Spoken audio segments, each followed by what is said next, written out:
BJP की साबिका तर्जुमान नूपुर शर्मा की जानिब से शान रिसालत में गुस्ताखी के खिलाफ बाद नमाज जुमा शहर की मुख्तलिफ मसाजिद के रूबरू एहतजाजी मुजाहरे किए गए। मुसलमानों ने नूपुर शर्मा और नवीन कुमार जिंदल जैसे बदखमाश लोगों को गिरफ्तार करके उन्हें जेल की सलाखों के पीछे भेजने की मांग की। तारीखी मकाम मस्जिद से सैकड़ों मुसलमानों ने एक रैली निकाली। पुलिस ने रैली का रुख शाली बंडे की तरफ मोड़ दिया था। पुलिस ने इम्कानी गड़बड़ के पेश नजर मस्जिद और उसके अतराफ अकनाफ सख्त बंदोबस्त किया था।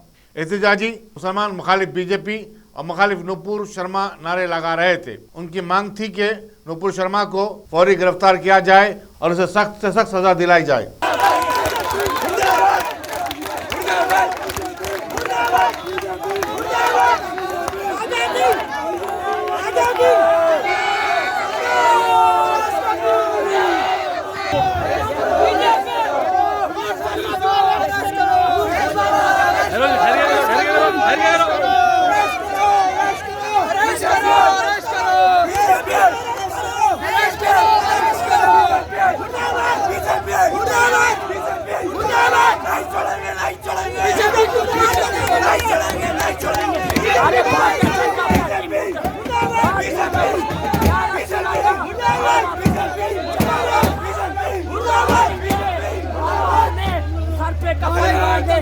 मैदान में निकले हैं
बीजेपी